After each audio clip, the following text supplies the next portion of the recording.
Hi అండి. ఎలా ఉన్నారు? బాగున్నారా? ఈరోజు నేను ఈ సీజన్లో మాత్రమే దొరికే ఉసిరికాయ పికిల్ ఎలా తయారు చేసుకోవాలో మీకు చూపించబోతున్నానండి. ఈ విధంగా గనుక ఉసిరికాయ పచ్చడి చేసినట్టయితే సంవత్సరం అంతా నిల్వ ఉంటుందండి. ఈ పచ్చడి ఎలా తయారు చేయాలో చూసే ముందు ఈ వీడియో చూస్తున్న వారు ఒక లైక్ చేయండి. అలాగే కొత్తగా మన ఛానల్ని ఎవరైనా చూస్తున్నట్టయితే సబ్స్క్రైబ్ చేయండి, లైక్ చేయండి. ఇక ఏమాత్రం ఆలస్యం చేయకుండా ఈ ఉసిరికాయ పచ్చడి ఎలా తయారు చేయాలో చూసేద్దాం. ఇక్కడ నేను 3 కేజీల నాటు ఉసిరికాయలను అయితే తీసుకున్నానండి. ఈ పచ్చడి నాటు ఉసిరికాయలతో పెట్టుకుంటేనే బాగుంటుందండి. ఇవి కొంచెం చిన్న సైజు అయితే ఉంటాయండి. ఒకవేళ ఇవి అవైలబుల్గా లేకపోతే కనుక హైబ్రిడ్ ఉసిరికాయలతోటైనా పెట్టుకోవచ్చండి. కానీ దొరికితే మాత్రం నాటు ఉసిరికాయలతో పెట్టుకోండి, చాలా టేస్ట్ అయితే బాగుంటుంది. ఇక్కడ నేను 3 కేజీల ఉసిరికాయ పచ్చడికి కొలతలతోటైతే మీకైతే చెప్తున్నానండి. ముందుగా ఈ ఉసిరికాయల్ని బాగా కడుక్కొని తడి ఏమాత్రం లేకుండా ఆరబెట్టుకోవాలండి. ఇలా ఆరిన తరువాత వీడియోలో చూపిస్తున్న విధంగా ఉసిరికాయలకైతే నాట్లయితే పెట్టుకోవాలండి. ఎక్కడైనా డ్యామేజ్ అనేది వస్తే ఇలా అయితే తీసేసుకుని ఇలా నాట్లు అనేది పెట్టుకోవాలండి. ఇలా నాట్లు అనేది పెట్టుకోవడం వల్ల ఉసిరికాయ అనేది తొందరగా అయితే ఊరుతుందండి. ఇక్కడ నేను 3 కేజీల ఉసిరికాయలకి మొత్తం నాట్లు అనేవి పెట్టేసుకున్నానండి. ఆ తరువాత 3 కేజీల ఉసిరికాయలకి 300 గ్రాముల చింతపండునైతే వేడి నీటిలో ఒక అరగంట సేపు నాననిచ్చి ఇలా గుజ్జైతే తీసుకుని నూనెలో అయితే దగ్గరకు వచ్చేంత వరకు ఉడకనివ్వాలండి. ఆ తరువాత ఈ పచ్చడికి మొత్తంగాను 4 స్పూన్ల ఆవాలు, 2 స్పూన్ల మెంతులు వేసి ఫ్రై చేసుకొని పక్కన పెట్టుకోవాలండి. తరువాత అదే బాండీలో ఒక అర కేజీ వరకు ఆయిల్ అయితే వేసుకొని ఆ ఆయిల్ని హీట్ అవ్వనివ్వాలండి. ఆయిల్ అనేది మరీ ఎక్కువగా హీట్ అవ్వకూడదండి.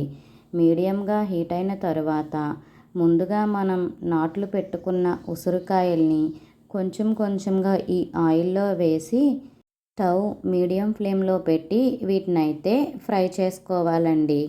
వీటిలో పచ్చి ఏమాత్రం లేకుండా వీటినైతే బాగా ఫ్రై చేసుకోవాలండి.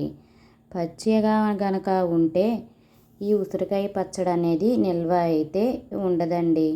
వీడియోలో చూపిస్తున్న విధంగా ఈ ఉసిరికాయలు ఫ్రై అయిపోయిన తర్వాత సెపరేట్గా ఒక బౌల్లోకి అయితే తీసేసుకోవాలండి.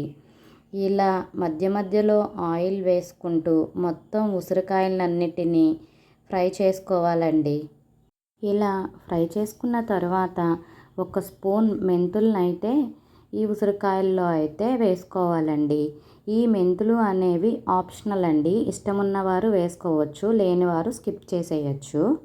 ఆ తరువాత పావు కేజీ వెల్లుల్లిపాయల్ని ఇలా శుభ్రంగా పొట్టు తీసుకుని పక్కన పెట్టుకోవాలండి.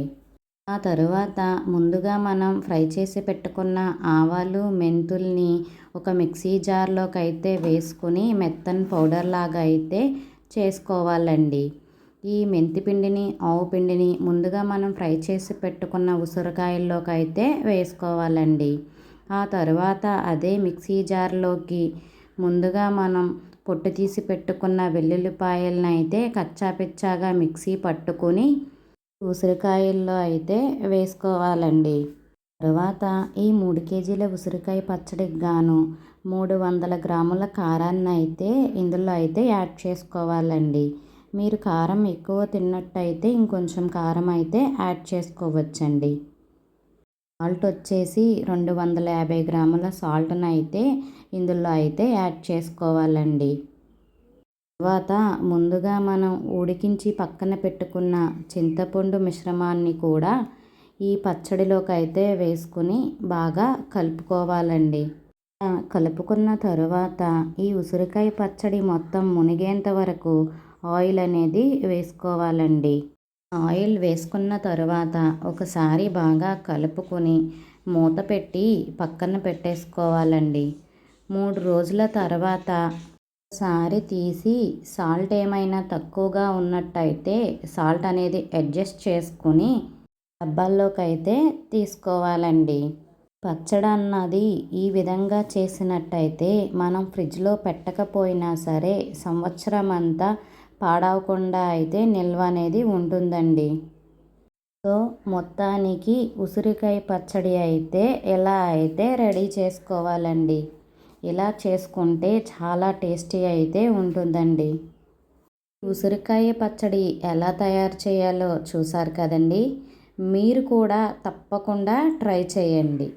వీడియో కనుక మీకు నచ్చినట్టయితే లైక్ చేయండి, షేర్ చేయండి. ఇలాంటి మరిన్ని వీడియోల కోసం నా ఛానల్ని సబ్స్క్రైబ్ చేయండి. బాయ్ అండి.